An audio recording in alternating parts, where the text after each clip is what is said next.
Bonjour et bienvenue au WebTech SCS sur l'IA éthique et la réglementation de l'AI Act avec un impact pour les PME. Merci de patienter quelques secondes, le temps de faire rentrer les quelques inscrits.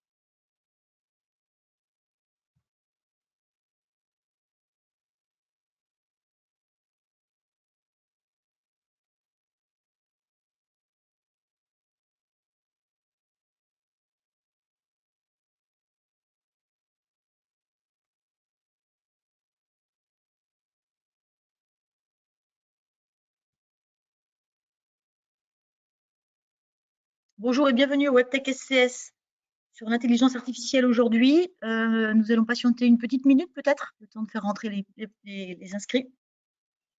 Et vous pourrez poser vos questions comme d'habitude en fin de webinaire.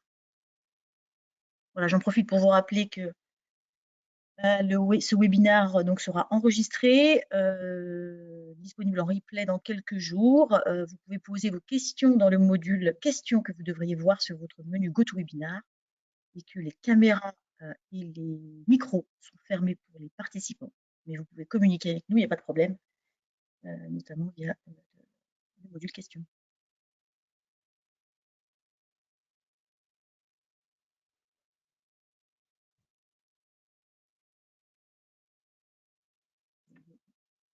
Il est 11h02, je vous propose de démarrer et puis les retardataires nous rejoindront, il n'y a pas de problème. J'espère que vous voyez mon écran.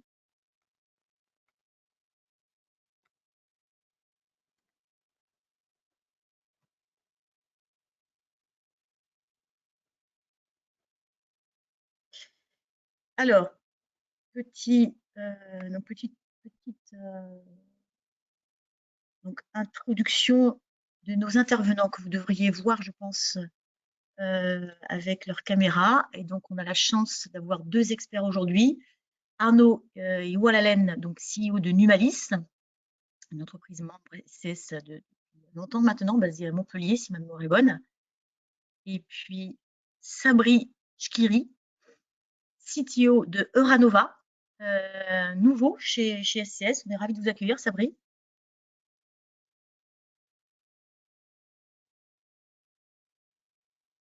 Merci.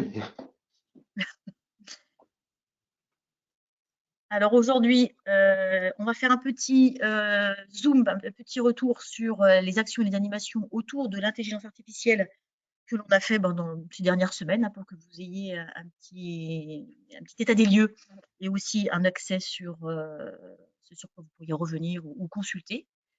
Ensuite, on va donner la parole donc à Euranova, qui va nous rappeler les grands principes d'une IA éthique.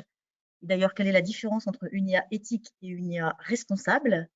Et ensuite, il nous expliquera comment implémenter cette IA éthique et cette IA responsable donc, dans un système IA de manière un peu plus opérationnelle. Et il nous expliquera également les différents grands principes pour les développeurs des systèmes d'IA. Il illustrera également avec un exemple concret. Et il introduira cette notion de risk assessment, chère notamment à la réglementation.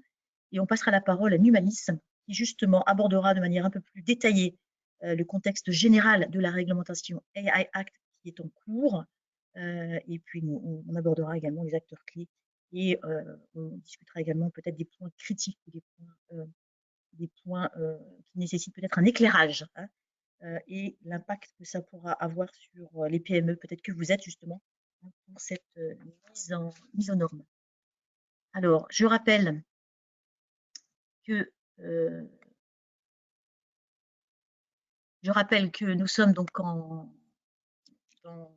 un des 4 axes stratégiques SCS, donc, qui maintenant s'appelle d'ailleurs AI et Data Analytics, ça n'est plus Big Data, pour la période 2023-2026.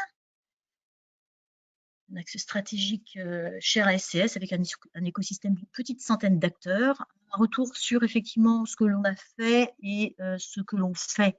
On a parlé déjà pas mal de cette réglementation et de manière un peu plus opérationnelle sur les différents jalons les différents points d'attention, les différents cas d'usage également où elle pouvait s'implémenter, s'illustrer.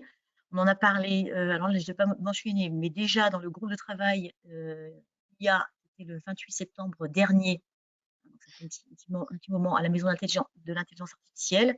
On en a parlé, vous le voyez sur le salon WAICF à Cannes, ça c'était le 10 février, on a animé 2 tables rondes, une sur le sujet, avec, de mémoire, il y avait le général Perrotte, vous les voyez derrière l'écran, il y avait Videtix, il y avait plusieurs acteurs, il y avait aussi Bertrand Cassard de DocaPost et du Hub Francia.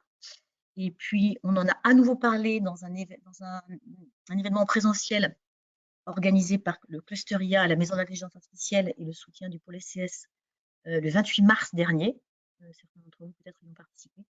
Et je rappelle d'ailleurs que vous pouvez voir le replay des tables rondes, des 2 tables rondes, notamment celle sur l'AI Act. Elle est disponible sur notre site web.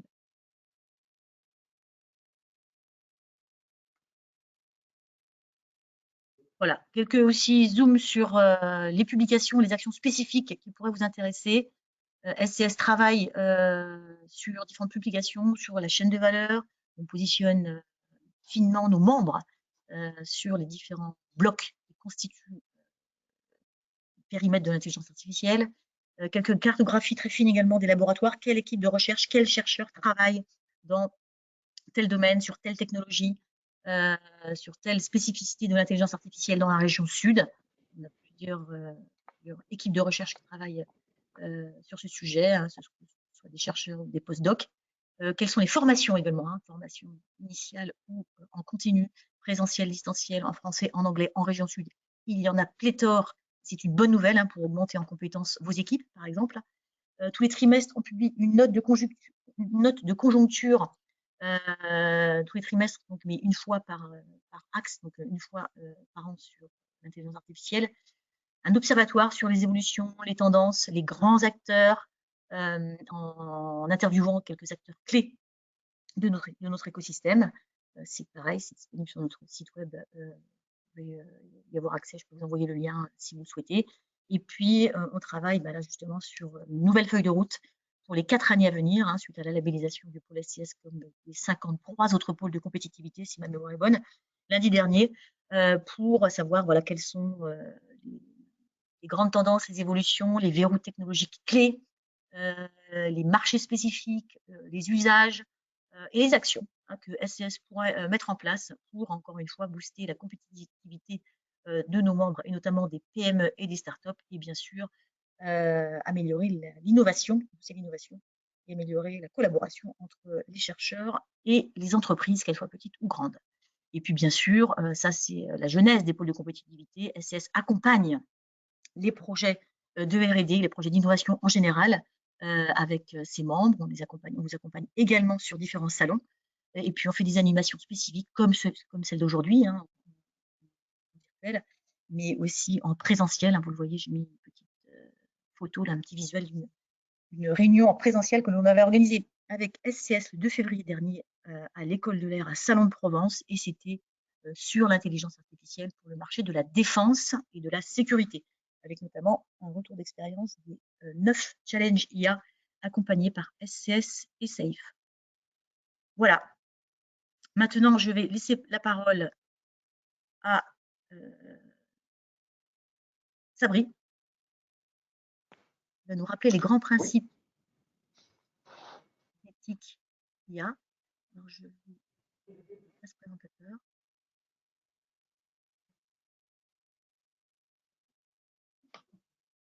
Peut-être que vous pouvez vous parlez-nous un peu de vous, puisqu'on ne vous connaît pas encore très bien chez SCS, Sabri. Oui, tout à fait. Vous m'entendez correctement et vous voyez mon écran? Oui, très bien. Parfait. Donc, je suis Sabri, je dirige le département R&D et je suis CTO chez Euronova. Euronova est présent à Marseille et nous sommes initialement basés en Belgique. Et là, je vous parle depuis nos locaux belges.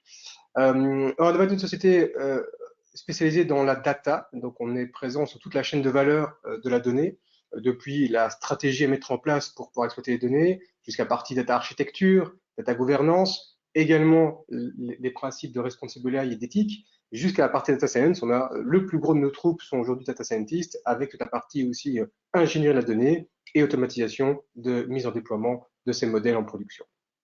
Et donc finalement, mon expertise à moi, elle est principalement sur l'architecture, la gouvernance et la data science. Et vous allez voir en fait finalement que ces trois composantes sont assez intéressantes à mélanger dans le cadre d'une AI plus éthique. Alors aujourd'hui, je vais vous parler rapidement, j'ai quelques slides pour vous donner un peu de contexte sur la partie éthique en AI et finalement le lien qu'il y a entre éthique et responsabilité, et finalement se dire que être en conformité avec la loi qui va arriver de l'AI Act, dont ici mon collègue de l'Humalis va vous parler, est finalement une cerise sur le gâteau à partir du moment où on a implémenté toutes ces parties responsabilité. Donc c'est un petit peu finalement le plan de la présentation d'aujourd'hui. D'abord, entre éthique et responsabilité en AI, qu'est-ce que ça veut dire? Qu'est-ce que ça implique? En termes de opérationnaliser, de mettre en production dans les processus de conception des modèles AI, qu'est-ce que ça implique de mettre de l'éthique dedans et comment est-ce qu'on peut faire ça? Et finalement, comment réutiliser aussi tout ce qui a été fait en gouvernance de la donnée. Vous allez voir qu'il y a une convergence là qui est assez possible, assez facilement faisable. Et ensuite, comme je vous le disais, finalement, si on a implémenté tout ça, pourquoi pas encore un cran plus loin en réutilisant tout ce qu'on a mis en place pour être en conformité avec la loi qui arrive. Commençons donc par le début. Éthique et responsable, finalement, ça veut dire quoi? Alors, juste contextuellement, aujourd'hui, les données, il y en a énormément. Je ne répéterai pas ce que tout le monde répète depuis des années sur évidemment cette avalanche de données. Mais par contre, en données, on a quelque chose d'intéressant, on a ce qu'on appelle la gouvernance donnée. La gouvernance, ou les programmes de gouvernance, s'assure que la qualité des données soit là, que l'ownership au niveau des données soit bien respecté, qu'on ait bien des data owners responsables de la qualité, responsables aussi de tracer ces données, et qui permet de mettre la mise en conformité par rapport à la RGPD, par exemple, l'utilisation de ces données. Et quand on regarde en AI, finalement, on voit que l'adoption, j'ai mis ici un graphique qui vient d'IBM, on voit que l'adoption est là, on voit qu'il y a une grosse adoption de ces modèles de machine learning, mais par contre, rien n'est en place pour les gouverner. Rien d'équivalent, en tout cas, à la gouvernance pour pouvoir organiser, structurer, voire même aligner, en fait, différentes équipes de data scientists qui travailleraient dans différents départements de l'entreprise pour aligner la manière dont ils développent, modélisent et déploient leur algorithme, ou même valident leur algorithme de machine learning. Donc finalement, il y a un trou dans la raquette là. Et ça peut avoir des conséquences socio-économiques assez importantes. Alors, c'est pas nouveau. Hein. La plupart des bouquins que j'ai ici existent depuis 2013-2014. Notamment, un des premiers que j'avais lu, c'est ce fameux livre sur Weapon of Math Destruction, qui expliquait en fait tout simplement que faire du machine learning ou faire de l'AI sans aucun contrôle peut avoir des conséquences en fait sociales assez importantes, que ce soit au niveau socio-économique, que ce soit au niveau des individus et de leur bien-être, que ce soit même au niveau de la sécurité ou de la santé. On peut avoir un impact si on ne contrôle pas, si on ne valide pas, si on ne fait pas de manière relativement structurée ces algorithmes de machine learning. Et évidemment, ces impacts sont non seulement socio-économiques, mais également impactent l'entreprise qui produit ces modèles, puisque évidemment l'entreprise va avoir une certaine confiance, une certaine visibilité dans son écosystème métier. On peut avoir également des implications légales. Et le dernier point ici, qui est la partie assurance de qualité, en tout cas efficacité. Comme je vous le disais, l'exemple, par exemple, d'avoir différentes équipes de data scientists qui travaillent sur des algorithmes différents, mais dont ils travaillent de manière complètement différente, on peut avoir un problème d'efficacité à développer ces modèles. Et donc finalement, la grosse question, c'est comment estimer ces impacts et comment les diminuer au cas où on détecte qu'il pourrait y avoir un impact important, comment être sûr qu'on minimise bien ces impacts. Et finalement, c'est ça la base éthique. Alors, on en vient aux différents principes éthiques. Alors pour faire ça, nous, ce qu'on a fait, c'est qu'on a compilé 21 frameworks éthiques, parce qu'il existe aujourd'hui, en fait, pas mal de frameworks éthiques. On a pris ici 21, donc vous avez la liste sommaire ici sur le slide, sur lequel on a procédé à une analyse très méthodologique, en fait, très scientifique, sur comment retirer différents principes, comment comment fusionner différents principes similaires et comment extraire finalement cette substantifique moelle au niveau des principes. Pour arriver au schéma que vous voyez en bas à droite, qui est l'ensemble des piliers au niveau de la robustesse, responsabilité, transparence et gouvernance, et l'ensemble des principes qui régissent l'éthique. Et donc finalement, ceci n'est pas quelque chose que l'on a inventé, c'est simplement l'état de l'art aujourd'hui, la fusion de ces 21 frameworks d'éthique sur les principes fondateurs dont tout le monde s'accorde à dire qu'ils sont les principes fondateurs de l'éthique en AI. Alors, je ne vais pas passer du temps à les passer tous en revue.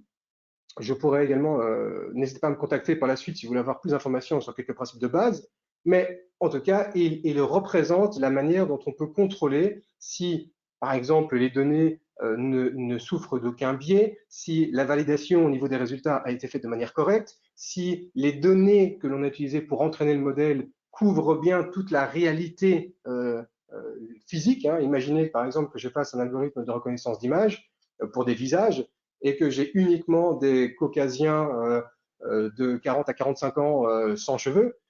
Évidemment, ce n'est pas représentatif du monde entier de type de visage que l'on peut avoir. Et donc, de nouveau, ici, mon incertitude est assez haute. Et bien, tous ces éléments vont faire partie de ces principes éthiques.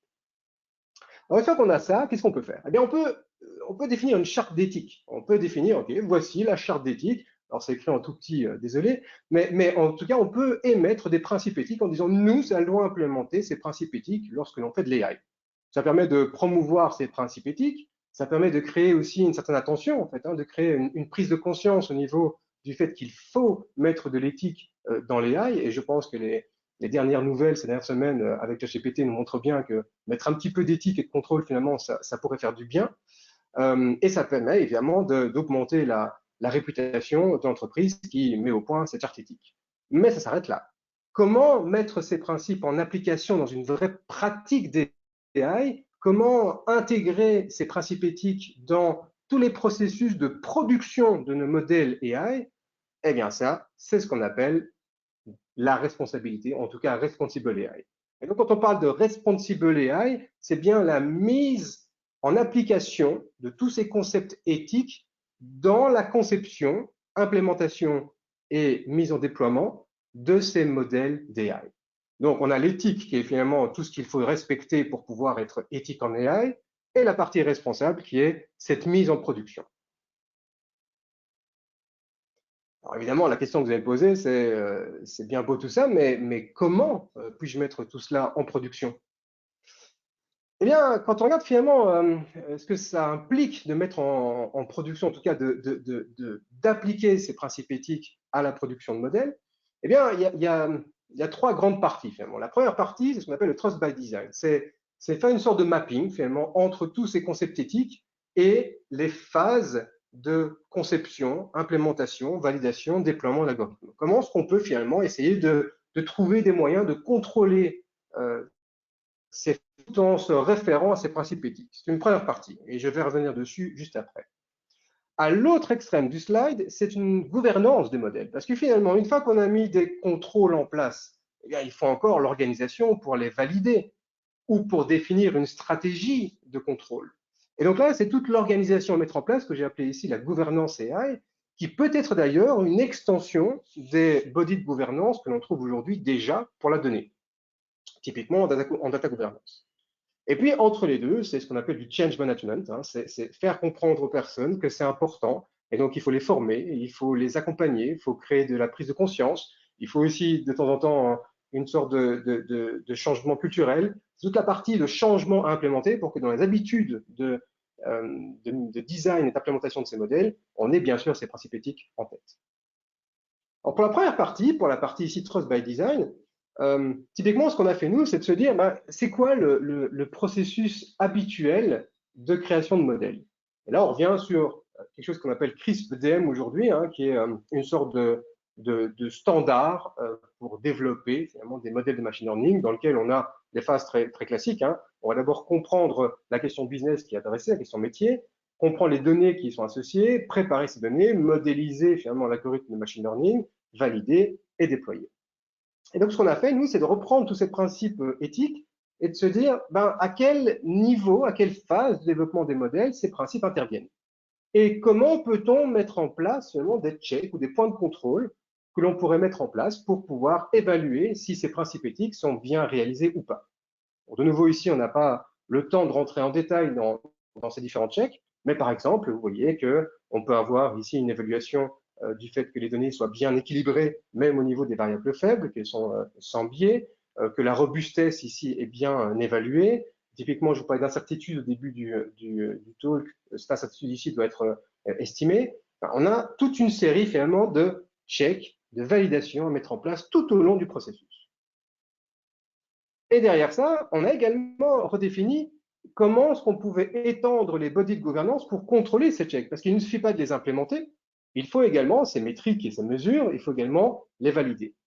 Et de nouveau, ici, on a toute une dynamique, puisque finalement, il faut une stratégie de définition de ces checks. Comment est-ce qu'on va mettre en place ces checks Quelle est typiquement les technologies à utiliser pour pouvoir les mesurer? Et puis après, il faut toutes les personnes qui les valident. Et donc tout ça, on parle de body de gouvernance, de personnes qui vont s'organiser, d'organisation, de rôle et de responsabilité pour pouvoir mettre en place ces standards, mettre en place ces checks et valider ces checks.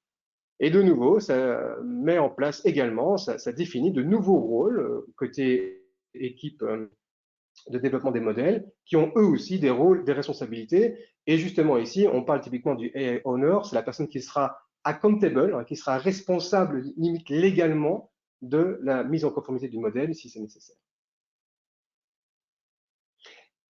Alors, comme je vous disais, c'est à la limite finalement de data science et de gouvernance ici. Pourquoi? Parce que mesurer ces checks, ces différentes métriques, doivent faire appel derrière à finalement du code de machine learning. Simple exemple. Vous voulez mesurer, je vous parlais tout à l'heure d'incertitude, donc définir si les données que j'ai sont suffisamment représentatives du monde réel. Eh bien, aujourd'hui, faire ce type de check n'est pas si facile en fait. Et donc, l'idéal ici, c'est d'avoir, avec ces frameworks de responsabilité, des toolbox technologiques, des morceaux de code, et c'est ce que nous on package typiquement, des morceaux de code qui sont utilisables directement, sur lesquels vous pouvez utiliser tous ces morceaux de code pour appliquer ces métriques et directement mesurer ces métriques pour pouvoir avoir ces checks qui soient automatiquement, ou en tout cas avec les équipes data scientists, qui soient établis et mesurés. Et donc finalement, ici, on fournit toute la technologie, toutes les librairies existantes. Hein. On n'a rien réimplémenté, c'est simplement réutiliser des librairies existantes, packager à un seul endroit pour pouvoir mettre en application l'ensemble de ces checks. Et donc, il y a bien ici, ce que je vais mettre en valeur sur ce slide, il y a bien trois aspects.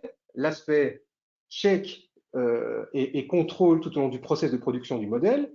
Il y a l'aspect organisation à mettre en place pour valider ces différents checks. Et bien sûr, la partie technologique pour pouvoir implémenter ces checks. Alors, je voulais ici illustrer rapidement, sans rentrer en détail, typiquement sur la partie fairness des données, et donc si les données subissent un biais ou pas.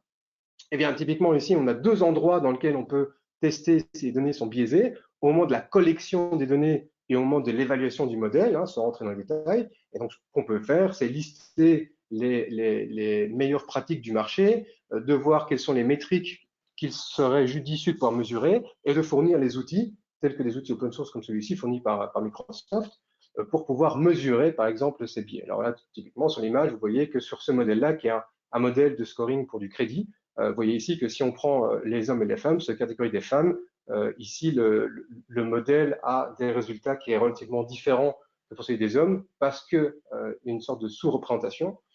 Et donc, typiquement, eh bien, on peut fournir du code pour pouvoir évaluer tout cela et on peut fournir en même temps du code pour avoir des méthodes de mitigation et là, de pouvoir équilibrer les résultats du modèle en fonction des différentes classes que l'on a, notamment ici des classes minoritaires. Donc, sans rentrer en détail, quelles sont les meilleures pratiques du marché pour pouvoir mesurer, par exemple, ici, un problème de fairness? Quelles sont les librairies utilisées pour les mesurer et non seulement les mitiger? Alors, quand on a fait tout ça, quand on a implémenté l'ensemble de ces checks, bah, finalement, la cerise sur le gâteau, c'est de se dire qu'il ne reste plus grand-chose pour la partie compliance. Alors, je ne vais pas rentrer en détail ici, je vais laisser Limalis expliquer les tenants et aboutissants de l'EA Act. mais grosso modo, juste pour vous présenter le concept, ici, l'AI Act prévoit différents niveaux de risque, différentes classifications pour des applications de machine learning, et notamment, l'AI Act se focalise sur ce qu'on appelle ici des applications à haut risque. J'ai un slide avec la liste d'applications à risque ensuite. Et ensuite, pour des applications qui sont beaucoup moins risquées, il recommande néanmoins d'avoir une approche responsable. Donc, finalement, c'est très compatible. On a une approche responsable pour la partie risque limité et risque minimum, et il faudrait pouvoir implémenter le petit kilomètre qui reste pour pouvoir implémenter cette partie ici demandée pour les hauts risques. De nouveau, sans rentrer en détail, hein, qu'est-ce qui est défini comme haut risque aujourd'hui? Je vais juste passer rapidement ce slide. Simplement, les infrastructures de transport critiques, tout ce qui est éducation, tout ce qui est ressources humaines, la partie aussi justice, migration ou asile, tout ça est considéré comme étant à haut risque. Parce que potentiel impact sur socio-économique relativement haut, typiquement. Alors, que demande les Act? Typiquement, l'ensemble de ces requirements sont ici sur le slide, et les Act ne donnent aucune indication sur comment procéder, en fait, comment faire pour cette estimation de risque ou pour implémenter ces différents éléments. Alors, vous commencez déjà à voir ici que dans les différents éléments, finalement, la partie Responsible AI implique déjà la résolution de l'ensemble de ces éléments, au moins du point 2 jusqu'au point 6, jusqu'au point 7, mais sans explicitement avoir la partie Risk Assessment. Et donc, toute l'idée ici résiderait dans se dire, finalement, pourquoi pas aller juste un cran plus loin, de se dire que maintenant qu'on a mis tous ces checks en place, est-ce qu'on ne pourrait pas réutiliser ces checks et ces métriques d'évaluation pour calculer un risque? Et donc, c'est ce qu'on a fait aussi. Donc, on a pris ces différents checks. Et finalement, l'intuition ici, c'est quoi? C'est de se dire que si on a ces différents checks et qu'on a ces différentes métriques, eh bien, on pourrait calculer en fait finalement des liens entre ces métriques, en fait, des relations qui définissent un certain risque. Je vais vous donner un exemple concret juste après. Et si on a ces liens entre différentes métriques qui définissent un risque, on peut à ce moment-là avoir une échelle de risque et définir un scoring particulier en disant, voilà, mon modèle, au final, si j'agrège tous ces risques que j'ai estimés, on est à X% de risque. Alors, juste pour vous donner une idée concrète de cela, je prends ici un exemple fictif. Imaginez que je monte sur un fusil de paintball, je monte un Raspberry Pi avec une petite caméra embarquée qui filme en fait là où je vise, la direction du viseur, et que je bloque la gâchette si je détecte un visage sans casque. Et donc, si j'ai un casque, c'est bon, je peux tirer. S'il n'y a pas de casque, c'est trop dangereux, je bloque la gâchette pour ne pas blesser la personne au visage. Bien. Si je veux faire ça, et si je veux calculer le risque de mon modèle, donc imaginez que j'ai créé un modèle, hein, c'est un classifier qui me dit, attention, voici le visage, et qui me dit casque, pas casque. Eh bien, ici, je pourrais calculer un risque. Pourquoi? Parce que finalement, le edge case ici, le cas critique, c'est quand mon algorithme me donne un faux positif. Il me dit, bon, ici en l'occurrence, il me dit, c'est bon, je peux tirer parce qu'il y a un casque, mais en réalité, il n'y a pas de casque. C'est un faux positif. Et donc, ici, je veux dire que s'il y a un faux positif, le risque est assez énorme puisque je peux blesser une personne. Et donc, ici, on pourrait imaginer que la combinaison de trois checks, qui est ici mon estimation de l'incertitude, comme je vous le disais, l'incertitude, c'est cette mesure qui permet de voir si les données que j'ai utilisées pour entraîner ce modèle représentent bien la réalité. Comme je vous le disais, si j'ai uniquement entraîné mon modèle sur des visages caucasiens sans cheveux, évidemment, tout visage nordique, par exemple, à longs cheveux blonds ou africain ou d'ethnie plus asiatique, le modèle n'aurait jamais vu ce visage et donc peut potentiellement se tromper. Malgré tout, sur mon training set, si dans mon dataset d'entraînement, j'ai uniquement des visages caucasiens sans cheveux, je pourrais même voir que ma précision est assez bonne en fait sur ce dataset-là. Même si ma précision est bonne, ce n'est pas pour autant qu'elle sera bonne sur tous les visages dont je n'aurais jamais vu la tête dans mon training set. Donc, l'incertitude ici est importante à mesurer, puisqu'elle mesure votre capacité à pouvoir dire, mais les données sur lesquelles j'ai entraîné mon modèle sont suffisamment représentatives de la réalité. Ici, mon cas limite, c'est évidemment le faux positif, parce que si je suis sur un faux positif, c'est assez risqué pour la personne au niveau de la santé. Et puis, j'ai mon accuracy report qui me dit, OK, en combien je suis précis ou pas sur les tests que j'ai pu évaluer. Alors, l'intuition ici est très simple. Eh bien, ici, vous parlez de différentes matrices de corrélation qu'on pourra avoir entre différentes métriques. Eh bien, ici, si je prends mon incertitude et si je prends l'inverse de l'accuracy, donc ici, je suis très peu précis, et là, je suis très précis en bas. De la même manière, sur l'incertitude, ici, je suis très incertain, très peu incertain, et ici, je suis très fortement incertain. Et donc, évidemment, si mon incertitude est plutôt grande et que mon accuracy n'est pas bonne du tout, eh ben, je me retrouve dans cette zone qui a une très forte probabilité de blesser la personne. Et donc, si la sévérité que je définis, ici, je reprends ici cette probabilité avec la sévérité, c'est de simplement dire, si je me trompe, eh bien, je peux faire très mal. Et donc, d'office, je suis dans cette zone-ci. Et donc, si je calcule ici ma précision, mon incertitude, et que je me retrouve dans cette zone-ci, je peux dire que, en fait, je suis extrêmement risqué. Et donc, on peut commencer à avoir des échelles d'estimation de risque, ici, de low, medium ou high, dans lesquelles je peux définir le risque associé derrière à ce modèle. Alors, le but n'est pas de vous montrer, etc., comment faire du calcul de risque, juste pour vous montrer que une fois qu'on a mis en place ces différents checks, ces différentes métriques, eh bien, on peut utiliser ces métriques pour avoir quelque chose de factuel et objectiver finalement un risque associé au modèle. En conclusion, finalement, mettre de l'éthique, de l'AI éthique dans vos opérations signifie d'abord intégrer ces principes éthiques dans vos processus de création de modèles et de déploiement.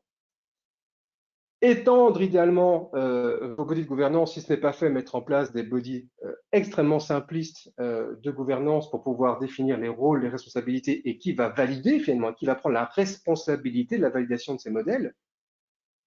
Et ensuite, pouvoir exploiter la technologie pour faciliter, évidemment. Ça doit être un travail très facile. On ne doit pas demander beaucoup plus de travail aux data scientists. On ne doit pas non plus se prendre 40% d'extension du temps de projet. Ça doit rester simple et efficace. Et donc, pour cela, des librairies existent déjà pour pouvoir faire ces métriques de manière très simple. Alors, qui implémente ce type de responsible AI? Eh bien, on a trois types d'utilisateurs. Toutes les personnes qui sont plutôt sur la partie éthique ou corporate social responsibility, qui travaillent sur la réputation, sur la partie confiance de l'entreprise. On a évidemment toute la partie risk and compliance. Et bien sûr, on a toutes les personnes qui veulent améliorer l'efficacité des développements AI dans l'entreprise pour finalement aligner toutes les équipes de data scientists sur une même direction. Voilà, c'est tout pour moi. Ok, merci beaucoup Sabri. Vous pouvez, je vous le rappelle, comme je viens d'envoyer par message, poser vos questions à Sabri dans ce module questions sur votre menu GoToWebinar. On va les poser et j'y répondrai après les interventions. Maintenant, on va pouvoir passer à Numalis. Arnaud, qui n'a pas un visage caucasien et qui pourrait effectivement faire partie des biais dont Sabri, tu as parlé un petit peu. Moi, il y a les cheveux encore, par contre. C'est pas le caucasien sans cheveux. Caucasien, oui, mais. Caucasien sans cheveux. Alors, je te nomme présentateur si tu veux bien, Arnaud. Ouais, parce que j'ai pas encore l'accès au partage. Qu'est-ce que il accepte? Ah, attends, pourquoi il.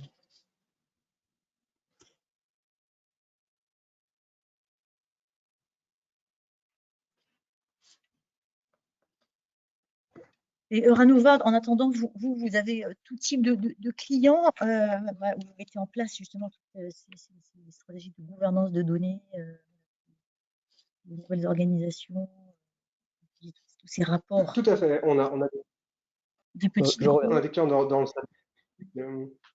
Oui. Voilà. Donc, on a des clients dans le service public, banques, assurances, qui mettent en place ce type d'approche. Et en général, comme une extension de la gouvernance, en fait, assez simplement. Et là, on commence même à avoir des clients dans le monde hospitalier et médicaux. Ah, d'accord. Et donc, typiquement, vous savez, si un hôpital fait de l'aide de diagnostic, par exemple, ça rentre directement dans la catégorie high risk. Et donc, les hôpitaux ont en général déjà une idée de comment être éthique dans leur démarche. Et puis, en plus, s'ils peuvent être éthiques et si en plus ils peuvent être proactifs par rapport à anticiper les high acts, c'est encore mieux. Et donc, on est en contact aussi avec ce type de clients. Ce sont des hôpitaux français ou? Non, pour l'instant, en Belgique. Ah, d'accord. les hôpitaux souffrent Tu peux me beaucoup. redonner le partage? Excuse-moi, il y a eu un petit bug avec le GoToWebinar. Ouais. Excuse-moi. Hein.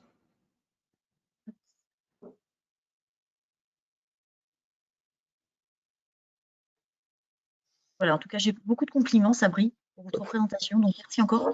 Et à tout à l'heure pour la session questions-réponses. Donc, on passe maintenant à Arnaud Oualalen, donc CEO de Numalis. C'est pas grave. Yes, Revient. super.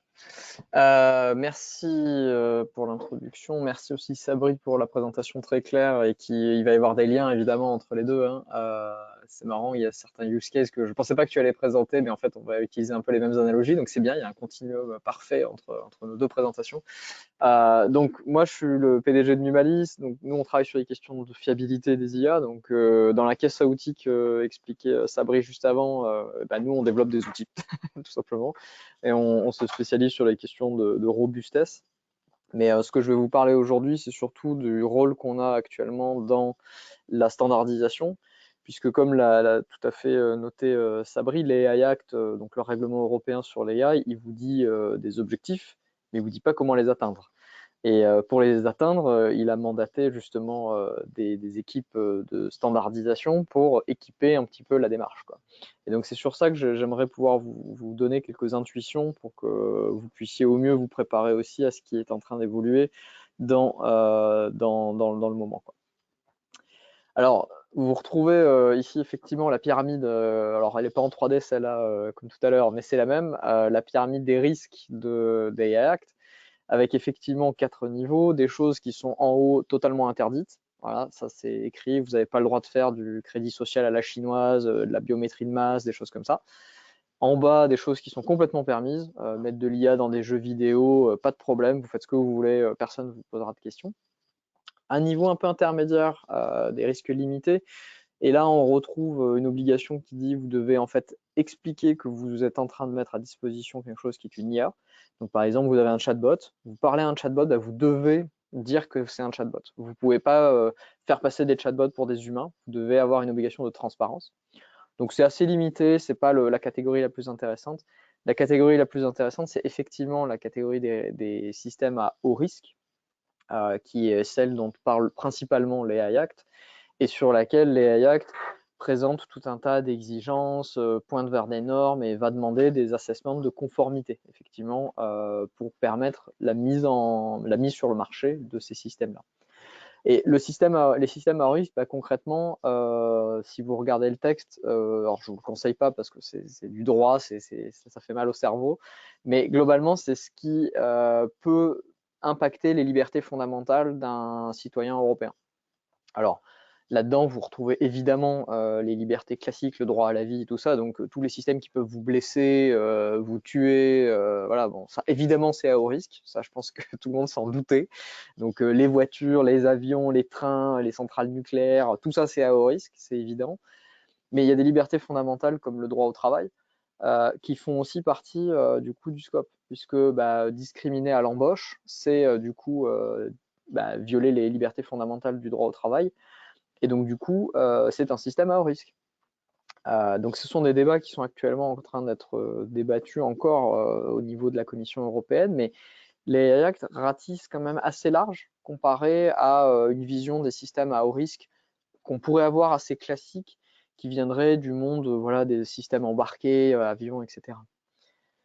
Et ce qu'il faut comprendre, c'est que justement, concevoir des systèmes à haut risque, quand on était dans le monde de l'aéronautique, eh bien, déjà, on n'a pas le droit de faire de l'IA. Aujourd'hui, il n'y a pas d'IA dans des avions. Hein. Il n'y a aucune IA qui pilote. Et la raison pour ça, c'est qu'il y a déjà des règles en place, il y a des lois qui sont en place, qui interdisent par construction l'utilisation de l'IA parce qu'elle impose une certaine construction des systèmes. Donc là, je vous ai mis un exemple de, voilà, si vous voulez fabriquer un module qui permet de piloter un A380, le processus que vous devez suivre et qui est obligatoire pour faire un avion qui volerait en Europe, c'est de d'abord faire un design quasiment sur papier. Aujourd'hui c'est sur ordinateur, mais à l'époque c'était sur papier, avec vous devez faire les liens entre chacune des fonctions de votre système de vol. Vous devez prouver sur le papier que votre système y marche. Ensuite, vous devez l'implémenter avec du code sur une machine en respectant un cycle en V. qui est lui-même standardisé et qui vous impose toute une traçabilité avec plein d'objectifs, d'exigences, etc.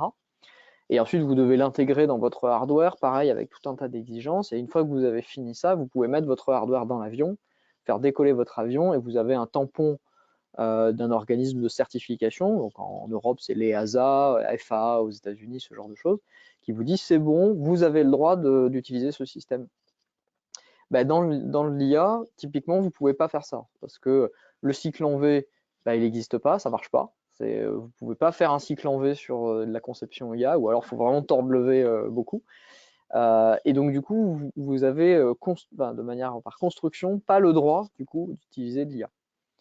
Alors du coup, les AI Act, quand il dit bah, on va encadrer l'usage de l'IA dans des systèmes à haut risque, y compris par exemple pour des avions, ça fait l'effet un peu d'une révolution, puisque ça veut dire en fait on se met dans une position où on va ouvrir la possibilité aujourd'hui à mettre de l'IA peut-être dans des avions, dans des voitures, dans des trains, dans des systèmes médicaux, etc. Chose qu'avant, on s'interdisait en fait par construction. Donc les AI Act, quelque part, c'est quelque chose qui finalement cherche à ouvrir des portes, pas tellement à enfermer, puisqu'elles étaient déjà fermées depuis belle lurette. Alors cette volonté de réglementer l'intelligence artificielle, elle est pas nouvelle. En fait, c'est un peu c'est la cerise sur le gâteau sur des initiatives qu'il y avait déjà depuis plusieurs années à différents niveaux. Donc quand on dit qu'on veut faire de l'IA de confiance, qui est un peu le chapeau magique sur lequel on range tout ça, il y a déjà des initiatives, et Sabri en a parlé juste avant, des labels par exemple, des entreprises qui avaient déjà fait des chartes en interne, alors éthiques, qui essayaient de recouvrir l'ensemble des sujets. Mais vous aviez déjà depuis 2018 des approches de standardisation, notamment au niveau sectoriel avec l'automobile, mais aussi au niveau générique avec l'ISO. Et enfin, vous avez l'étage par-dessus qui s'est rajouté, qui est celui de la réglementation, qu'elle soit internationale ou nationale. Donc, internationale, c'est l'AI Act, typiquement. Mais aussi, vous aviez des réglementations nationales qui sont en cours. Vous avez par exemple des choses à Singapour, au Canada, aux États-Unis, qui essayent de réglementer au niveau national l'intelligence artificielle. Donc, du coup, il y a aujourd'hui une multiplicité des approches, une multiplicité des niveaux sur lesquels on peut parler d'IA de confiance et d'essayer de mettre des lois, des tampons, des normes. Et tout ça, c'est en plein mouvement. Donc ça veut dire qu'il va y avoir quand même une phase de stabilisation qu'il va falloir trouver à un moment donné, où tout ça va essayer de rentrer en cohérence avec lui-même, pour que quand vous soyez un industriel, vous ne soyez pas perdu entre 14 labels, 3 lois et 18 normes que vous devez essayer d'implémenter tout en même temps et qui potentiellement ont des mismatchs, quoi. Donc ce travail de mise en cohérence, c'est celui qui est actuellement en train d'avoir lieu. On travaille beaucoup justement au niveau de la Commission européenne, mais aussi dans les comités sectoriels, pour essayer de trouver des équilibres entre ce que les gens en aéronautique, les gens en santé, les gens en automobile, puis aussi les citoyens, les associations de consommateurs, mettre tout le monde autour de la table pour essayer d'harmoniser un peu tout ça. Alors pour vous prendre un exemple concret, c'est très bien, Sabri en a parlé tout à l'heure, si vous prenez un algo typiquement qui fait de l'octroi de crédit, et vous vous imaginez, ok, imaginons je suis un industriel qui fabrique de l'IA, et je fais un super système qui permet d'aider les banques à octroyer, à mieux calculer le risque de défaut sur les crédits que la banque octroie. Ça pourrait être un système qui a de la valeur, qui pourrait être vendu, packagé, et qui marcherait, quoi. Et ce que vous vous rendez compte, c'est que du coup, il y a toute une chaîne avec un industriel en haut qui a utilisé des données. Il fait de l'IA, il fait du machine learning. Donc, il avait des données, il a fait un modèle en haut à droite, il l'a vendu packagé dans une jolie boîte à une banque. Cette banque l'utilise dans ses processus d'octroi ou pas de crédit, et donc une partie des populations a un crédit, l'autre non. Ça, c'est le schéma, voilà, comment ça pourrait se passer. Et quand on lit ce que c'est que l'implémentation finalement de l'AI Act, ben en fait, ça va imposer à toute la chaîne, et pas seulement à un acteur, de maintenir une cohérence et une légitimité de l'action. C'est-à-dire que aussi bien au niveau de l'industriel qui fait l'IA, il va devoir s'assurer que les données qu'il utilise, bah déjà, elles ont été sourcées correctement. Il y a des data owners, comme le disait Sabri, qui ont été désignés, que c'est des données légitimes, elles n'ont pas été volées, ou voilà. Ensuite, il va falloir qu'il démontre qu'il a utilisé des bonnes règles de conception pour pas discriminer. Ensuite, il va devoir qualifier son système. Est-ce qu'il l'a bien testé? Est-ce qu'il a bien vérifié que quand il est packagé et livré, il fait bien ce qu'il est censé faire? Ensuite, la banque qui l'utilise, est-ce qu'elle l'utilise dans le bon cadre d'emploi? Si moi j'ai dit mon système, eh ben, il marche pour des Européens, voilà, parce qu'il a été entraîné à partir de données d'Européens, si vous l'utilisez, je sais pas, en Asie ou en Afrique, ben, peut-être que ça va pas bien marcher. Donc, est-ce que la banque est bien consciente de ça et a mis en place les processus pour vérifier qu'elle utilise correctement le système? Et enfin, est-ce que le système finalement discrimine ou pas dans la vraie vie? Tout à la fin, il faut quand même vérifier que le système fait bien ce qu'il est censé faire et qu'il ne le fait pas avec des biais, avec des conséquences désastreuses pour les citoyens. Et donc c'est toute une chaîne finalement où tout le monde va devoir travailler ensemble à vérifier que tout ça, ça se passe bien. En fait. C'est pas juste à la personne qui fabrique l'IA de faire le taf et puis les autres, ah bah c'est bon, moi j'ai acheté un truc, il y avait un tampon dessus, je fais n'importe quoi avec, ça marche quoi. Il y a bien une responsabilité qui va être tout au long de la chaîne de valeur jusqu'au produit final. Et si on ne le fait pas, bah, le problème c'est que ça va se régler au tribunal. Les gens vont effectivement pas apprécier de se faire discriminer et donc on va demander aux tribunaux d'aller statuer sur est-ce que oui ou non telle personne, enfin tel industriel ou tel utilisateur a bien été impacté, a bien fait le travail, etc. Et ça, personne ne veut ça. Parce que ça va engorger les tribunaux. Si on doit se battre sur chaque IA qui va être mise sur le marché, ça va être compliqué. Mais c'est surtout que finalement, ce serait des procès qui seraient légitimes, mais qu'on aurait pu éviter en encadrant en amont et en émettant des systèmes de certification, de qualification, avec des instances qui vérifient avant de mettre sur le marché que tout ça va bien se passer. Et s'il y a un problème, eh ben, c'est les assurances qui prendront en fait, puisque on pourra du coup couvrir le risque assurantiel de ces produits. Donc ça, c'est la situation évidemment qu'on veut éviter, c'est de se retrouver devant un juge pour parler de l'application, par exemple, d'une réglementation comme BAL 3, qui parle pas de l'IA, mais qui pourrait du coup être sous le coup quand même de cette réglementation, quoi. Donc cette responsabilité, comme l'a très bien montré Sabri, elle se propage du début d'un programme de machine learning jusqu'à sa fin. Et là, je montre un life cycle issu de l'ISO sur l'AI. Et en fait, on voit bien que la fin, c'est même pas le mettre en opération mon système, c'est le retirer du marché. C'est-à-dire qu'on va même jusqu'au moment où on va décider que le système est obsolète. Comment on va décider qu'il est obsolète et à quel moment on va le retirer du marché. Et donc, toute cette chaîne va impliquer aux acteurs de travailler sur des sujets comme le risk management, qui est fondamental effectivement pour avoir une qualification, la gouvernance, qu'elle soit des données, des modèles, etc., la sécurité, la privacy, la transparence, l'explicabilité. Enfin, vous voyez qu'il y a effectivement des sujets transverses à toutes les étapes du cycle de vie de l'IA. Alors concrètement, aujourd'hui, comment ça se structure cette affaire? Eh bien, vous avez la Commission européenne qui va faire son AI Act, qui est quasi fini, hein, il va être voté normalement le mois prochain, si je me rappelle bien, qui a mandaté le CNELEC, donc l'organisme de standardisation européen, pour fabriquer des standards qui permettront d'implémenter dans la vraie vie les AI Act, avec des standards qui disent vous devez cocher la case robustesse, voilà comment. Vous voulez cocher la case explicabilité, voilà comment. Et le CNELEC a très peu de temps pour faire ça. Donc ce que le CNELEC est en train de faire, c'est qu'il est en train d'importer massivement le travail de l'ISO, donc qui a plus d'avance, puisque le comité ISO dans lequel on participe travaille depuis 2018 sur ces sujets-là, alors que le comité CNELEC a même pas 2 ans. Donc du coup, voilà, on va récupérer, on va tirer, copier-coller tout ce qu'il y a là-bas pour proposer déjà à la commission des standards qui permettront de démarrer l'évaluation des IA selon les actes. Et aussi, elle sollicite les industriels pour créer des nouveaux standards. Et donc du coup, il y a aujourd'hui des coûts à prendre si vous voulez aider à fabriquer des standards qui demain pourront être implémentés en réponse à l'AI Act.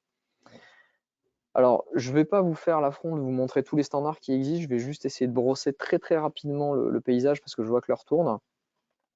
Mais globalement, à l'ISO, vous avez différents working groups qui produisent en parallèle plein de standards qui vont la plupart se retrouver en miroir de l'AI Act. Je vais vous essayer de vous brosser en 2-3 minutes à quoi ça ressemble. Donc, quand vous avez une ligne verte, ça veut dire que le standard est déjà sur la table. Il est publié, vous pouvez l'acheter sur le site de l'ISO et l'utiliser. Et en général, quasiment tous vont être copiés-collés au sein de l'AI Act. Enfin, du Sensenelec pour répondre à l'AI Act. Donc, vous avez des standards, par exemple, qui travaillent sur la terminologie et les frameworks de l'AI, qui vous permettent de cadrer c'est quoi déjà l'AI. Et vous en avez qui sont en cours typiquement, par exemple, sur les organismes de certification. On est déjà en train d'écrire les standards qui vont dire c'est quoi un organisme de certification pour l'AI. On a des standards sur le système de management qui sont quasi publiés aussi. Donc tout le management system standard, en gros, c'est la 42001 qui va vous le donner. Et donc c'est ça qui va être implémenté dans l'AI Act, enfin pour l'AI Act. Vous avez des standards sur tout ce qui est data. Donc c'est comment on stocke de la data, on la note, on la répertorie, on définit les owners, tout ça. Enfin, vous avez toute une série de standards, la 52-59, qui va vous permettre de travailler sur ces sujets-là pour vous définir les bons requirements qui vont être implémentés. Vous avez tout ce qui concerne la trustworthiness, donc c'est le gros du morceau, hein, c'est l'IA de confiance, c'est trustworthiness en anglais. Et vous avez alors là différents standards, notamment un sur le risk management qui est publié, qui va être utilisé. Vous avez ceux que nous, on a personnellement portés en tant qu'éditeur de standards à Numalis. C'est ceux sur la robustesse des IA. Donc, c'est quoi la robustesse, comment on la définit et comment on s'en assure. Mais vous en avez d'autres sur la quality des modèles, sur functional safety. Enfin, voilà, vous avez plein de choses. Sur lequel vous pouvez vous tirer de l'information pour implémenter ensuite les actes. Vous en avez aussi sur les approches computationnelles, sur les méthodes de qualification de la performance pour certains systèmes d'IA, des choses comme ça. Et vous avez aussi des trucs sur les use cases, donc pour vous permettre de vous mettre en perspective ce que vous essayez de faire par rapport à d'autres use cases, si vous voulez justement avoir de la guidance sur ça, quoi. Donc pour finir, globalement, l'AI Act, il est dans les tuyaux, il va pas disparaître. C'est dans début 2025, il sera promulgué et mis en application. Il y aura peut-être un peu une période de grâce au début, mais c'est comme le RGPD, hein. Au bout d'un moment, les premières amendes vont tomber. Il ratisse large en termes de sujets, de scope.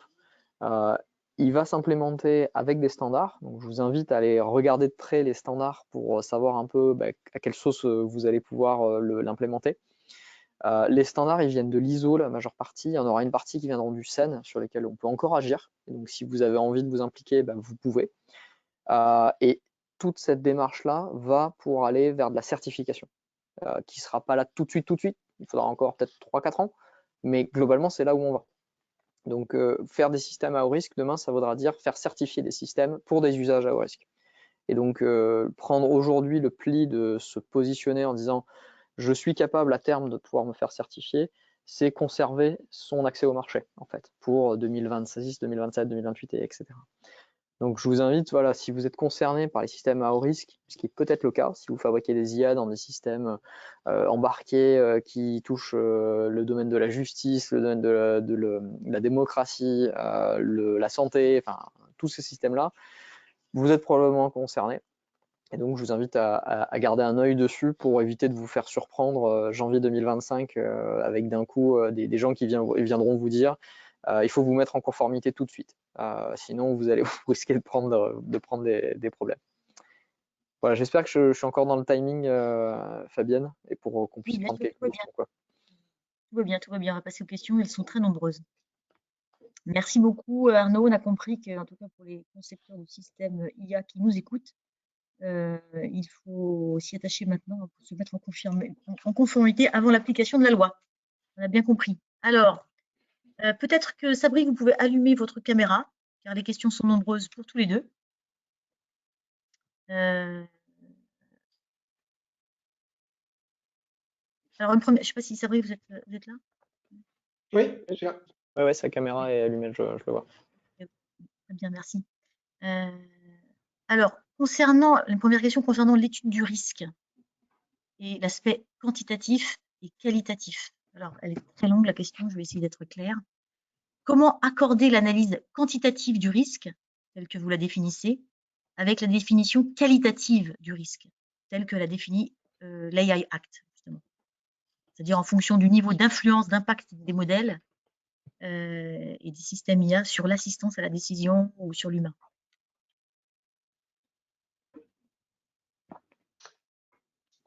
Et c'est pour moi, hein. Oui, enfin, c'est pour vous, c'est Ouais. pour tous les deux, puisque Si tu veux commencer, je pourrais compléter si tu le fais.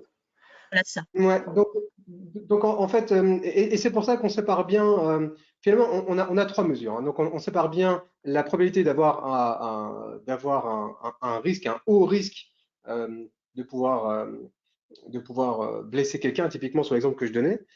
Et à côté de ça, on remet ça sous des échelles de sévérité, en fait. Et c'est au moment où on remet ça sous l'échelle de sévérité qu'on a une estimation finalement plus qualitative, en fait, de l'impact du risque. Et tout ça doit être mis, de nouveau, il n'y a pas de formule prédéfinie, c'est vraiment en fonction du contexte. Notamment ici, la sévérité est purement définie sur base de ma compréhension de la sévérité d'un faux positif dans le cas du paintball. Et c'est en fonction de cela que l'on peut prendre à ce moment-là la bonne estimation de risque. En l'occurrence aussi, il y a aussi un autre aspect qui est le niveau d'autonomie. En fait, il y a un des checks qui est le niveau d'autonomie, qui doit être également, qui fait partie d'ailleurs des chartes éthiques, sur quel est le niveau d'autonomie qu'on a à l'algorithme, en fait. Donc typiquement ici, quand l'algorithme, je prends l'exemple du paintball, s'il était tout à fait automatique, c'est qu'il tirerait automatiquement dès qu'il y a un casque. C'est pas le cas ici, en fait. C'est moi, en tant que personne, j'utilise ce fusil de paintball, l'algorithme me dit je peux tirer, libre encore à moi de pouvoir tirer ou pas tirer sur le visage, en fait. Et donc tout ça, mis l'un à côté de l'autre, donne une vision plus qualitative, en fait, du risque. Arnaud, tu voulais Si je peux compléter, ouais, c'est une question extrêmement pertinente. En fait, ça revient aussi, et jusqu'à ce qu'a dit Sabri, ça revient aussi en fait au comité sectoriel de définir les niveaux.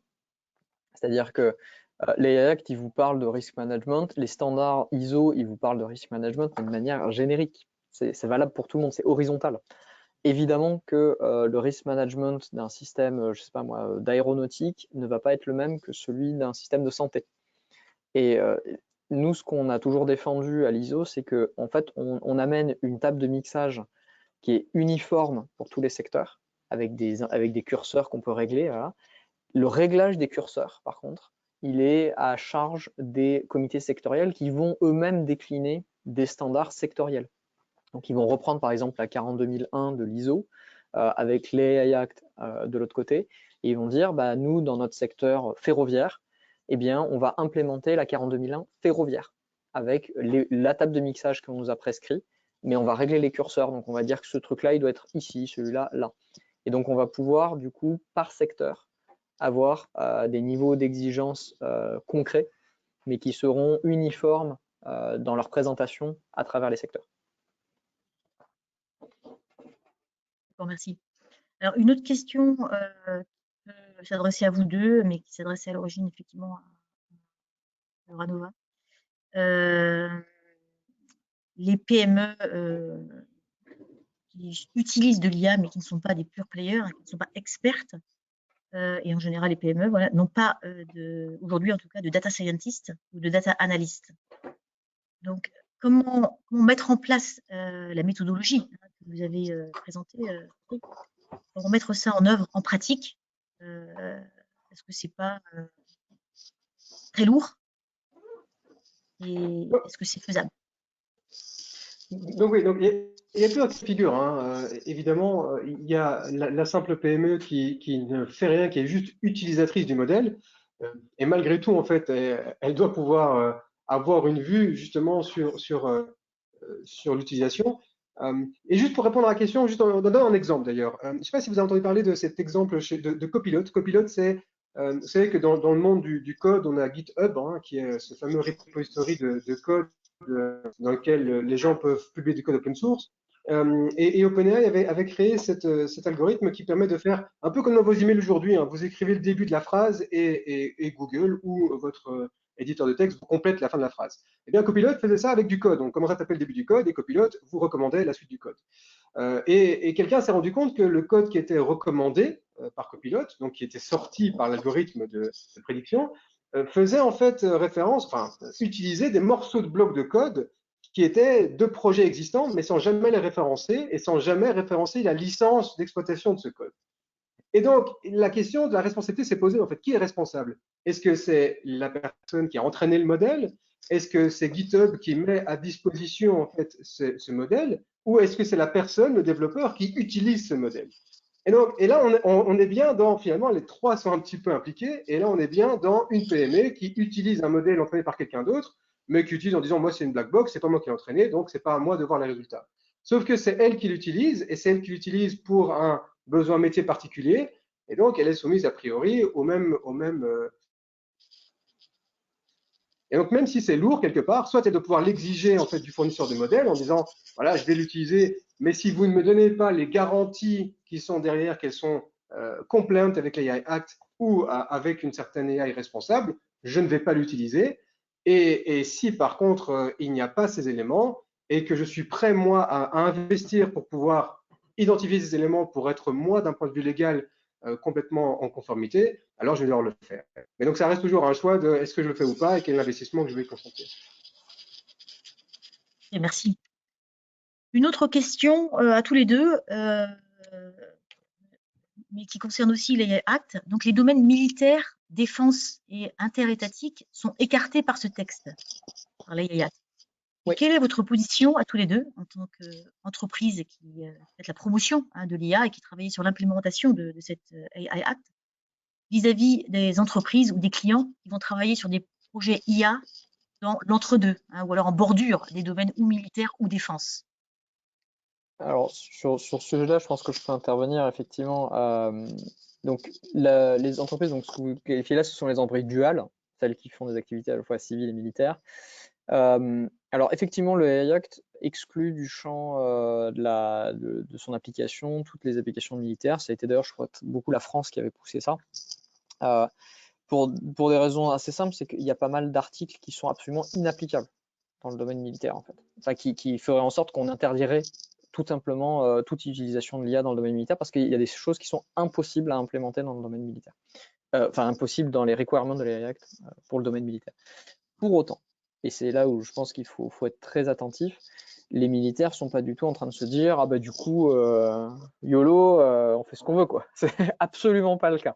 Les militaires ont d'ailleurs français la DGA a été la première à investir la commission de normalisation de l'intelligence artificielle française à l'AFNOR pour justement s'impliquer et faire en sorte que les produits militaires qui ne seront pas sous AI Act soient quand même de confiance. Et donc, ils sont extrêmement moteurs aujourd'hui pour faire en sorte qu'on trouve une manière d'appliquer le maximum du package de l'AI Act dans le domaine militaire, mais sans que ça soit avec toute la lourdeur que pourrait imposer l'AI Act en termes de certification, etc. Donc, ces entreprises qui sont duales, moi, je leur conseille de surtout pas, j'avais mis de se faire de mauvais sang. Les domaines militaires ne vont pas vous demander de faire n'importe quoi. Au contraire, ils vont vous demander d'essayer de suivre au maximum la méthodologie et les bonnes pratiques qu'il y a dans les AI Act.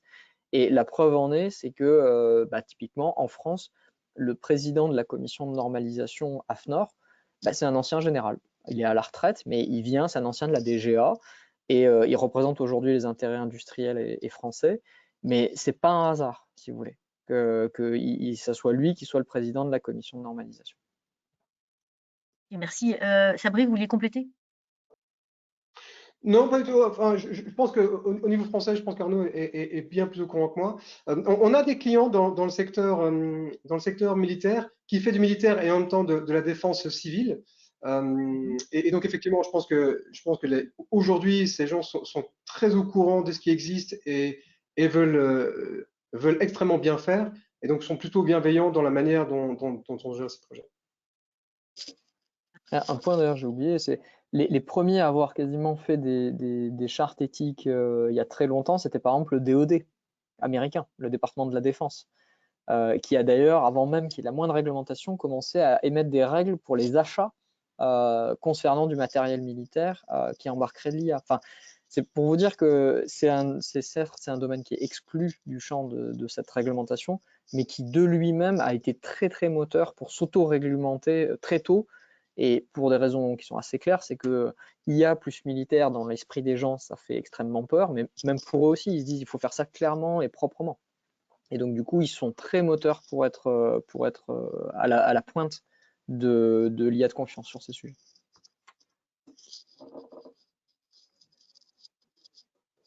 Merci. Une autre question, peut-être leur tourne, peut-être une question un peu plus opérationnelle à tous les deux. Comment vérifie-t-on automatiquement qu'il y a des biais dans les données? Oui, alors il y a plusieurs techniques et ça se fait à plusieurs endroits en fait. Donc il y a et donc c'est pas une question facile parce qu'il y a plein de biais possibles en fait. Donc d'abord le biais le plus évident c'est que vous avez ce qu'on appelle des classes moins représentées, hein, donc typiquement soit des ethnies, soit des genres qui sont moins représentés, ou typiquement une classe en fait de manière générale minoritaire. Et donc ça, par analyse de données en préparation, vous pouvez déjà identifier quels sont au regard des différents attributs et notamment au regard des différents attributs que vous avez dans votre dataset, quels sont ceux qui sont les moins représentés. Donc ça, on peut déjà faire l'analyse en termes de préparation. Maintenant, il y a des choses plus invisibles en fait.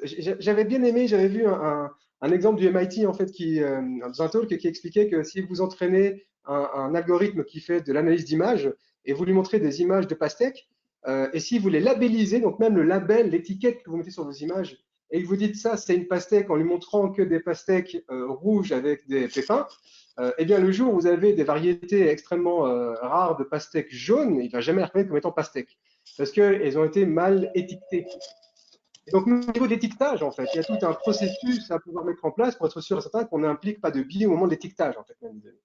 Et puis, au niveau de la validation, quand vous validez le modèle, là, vous pouvez faire de l'analyse très spécifique sur, par exemple, ici, c'est un classifier, par exemple, quels sont le taux de faux positifs ou de faux négatifs que vous avez par classe minoritaire ou par classe.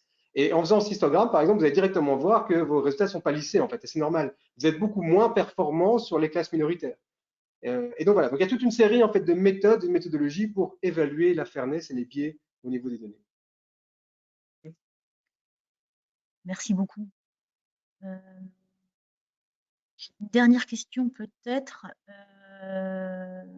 Dans l'AI Act, mentionne-t-il la certification de code type preuve formelle comme dans l'aéronautique ou le ferroviaire?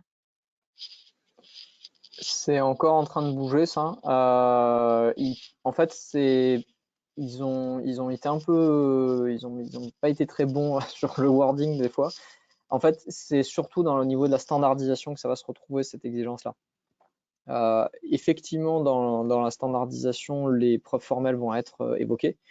C'est notamment le cas parce qu'il y a le standard sur la robustesse sur lequel nous on a bossé sur la série des 24029 qui parle de ça. Donc du coup, et qui va être récupéré. Donc c'est plutôt au niveau de la standardisation. L'IA qui va juste dire valider. Vous devez validation and verification. Et il va vous dire robustness, explainability. Le comment, c'est pas à l'IA de le dire. Et alors, à certains endroits, ils ont peut-être mis le pied un peu trop loin, mais sans faire exprès. D'autres, ils l'ont pas fait. Donc on leur a demandé justement d'harmoniser pour bien laisser le Sensenelec prendre la main là-dessus, puisque c'est le Sensenelec qui est compétent pour dire ça. Pour répondre précisément à la question, oui, les preuves formelles, en tout cas, vont faire partie du package. D'accord.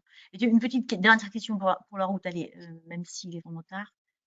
Par rapport au système de boîte noire type réseau de neurones, avec tous ces sujets techniques très compliqués comme la stabilité, la robustesse, la non-discrimination, donc évoqués dans l'AI Act, est-ce que finalement ces systèmes de boîte noire ne vont pas être bannis?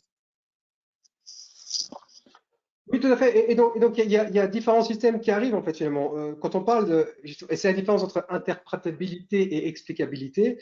Finalement, interpréter des systèmes comme une boîte noire, on peut déjà le faire. Aujourd'hui, il y a des techniques qui permettent de pouvoir interpréter et définir quelles sont finalement les variables prises comme les plus importantes dans la décision et comprendre les mécanismes de décision, même si c'est et voire même définir quels sont les changements à faire en entrée du modèle pour pouvoir avoir des changements de décision. Donc tout ça existe.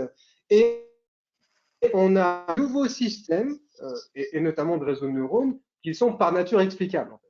C'est d'ailleurs la recherche est en pleine évolution là-dessus aujourd'hui. On a pas mal de papiers qui sont publiés sur comment pouvoir faire, par exemple, des algorithmes très typiques, par exemple, d'embedding. Vous savez, vous projetez dans un espace des points, des graphes, peu importe. Eh bien, il y a pas mal de papiers aujourd'hui qui essaient de faire cette technique de manière explicable by nature.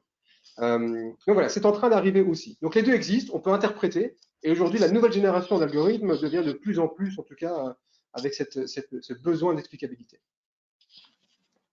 Ce qu'on peut compléter, c'est qu'il y a déjà énormément de systèmes informatiques qui sont embarqués dans des systèmes critiques qui sont déjà très difficilement lisibles et compréhensibles par juste un œil humain. Les commandes de vol un peu compliquées, des filtres à 1000 dimensions, des choses comme ça, c'est compliqué. Un humain, vous lui montrez ça, il a mal au cerveau. Pour autant, on arrive à les accepter parce que on les a conçus, on les a validés et on a tracé tout ce qu'on avait fait et on a vérifié que ça faisait bien ce que c'était censé faire. Donc, l'exigence de dire qu'un système qui doit être mis dans un système, enfin un IA qui doit être mis dans un système critique doit être entièrement compréhensible par un humain, c'est peut-être aller trop loin, puisqu'il y a plein de choses déjà qu'un humain n'arrive pas à comprendre dans un système critique. C'est la manière dont on le produit, dont on le valide et dont on l'a construit qui finalement va faire gage de fiabilité et de confiance pour le maître. Donc, je pense que c'est un peu cette exigence de full explicability qu'un humain devrait en un coup d'œil tout comprendre. C'est déjà pas le cas pour des systèmes qui sont même pas de l'IA. Donc voilà, je pense qu'on peut le nuancer, même si je pense qu'il ne faut pas le jeter, évidemment. Il y a une exigence là-dessus, elle est à respecter. Elle est à nuancer par rapport à la manière aujourd'hui dont déjà on accepte des bouts de code qui vont dans des systèmes critiques. D'accord, c'est très clair. Merci beaucoup pour votre intervention, c'était passionnant. Je rappelle que vous allez avoir un petit questionnaire de satisfaction qui va s'afficher dans la seconde où nous allons clôturer ce webinaire. Merci d'y répondre. Vous pouvez d'ailleurs suggérer votre intervention dans un webtech comme celui-ci, c'est bienvenu si vous travaillez sur les biais, aussi ces sujets de IA éthique, etc. Vous êtes bienvenus, vous pouvez tout à fait intervenir. Là, j'ai mis juste quelques animations virtuelles ou présentielles qui concernent l'IA, qui pourraient vous intéresser. Prochain webtech sur tout ce qui est data analytics et data visualisation pour voilà, une prise de décision, notamment dans le cadre, par exemple, d'une stratégie pour une entreprise. Ça peut être utile et on le verra notamment avec DigDash. Et puis, dans le domaine de la cybersécurité et IA aussi, ça va concerner l'IA, le cloud et les calculateurs souverains. C'est possible, on le verra donc le 3 juillet avec Merci et normalement Proven Run. Et puis voilà, des réunions en présentiel le 12 mai matin au village Baïséa, Sophie Antipolis, la prochaine réunion du groupe de travail IA et Data Analytics avec différents sujets sur l'AI avec le BIM, sur l'IA dans le cadre de l'innovation autour d'un aéroport, beaucoup de sujets sur innovation et IA et aussi le résultat de la feuille de route pour les 4 années à venir. Et puis encore en septembre, les 3 prochains événements plutôt sur Smart City, on va dire, mobilité au sens large. Et puis un showroom où vous pouvez exposer vos technologies, vos savoir-faire et vos démonstrateurs. Normalement, ce sera toujours à la Maison de l'Intelligence Artificielle à Sophie Antipolis, un événement toujours très apprécié et on espère vous rencontrer. Voilà, merci à tous, une bonne fin de journée et à très bientôt. Merci Sabri, merci Arnaud. Merci à tous, au revoir.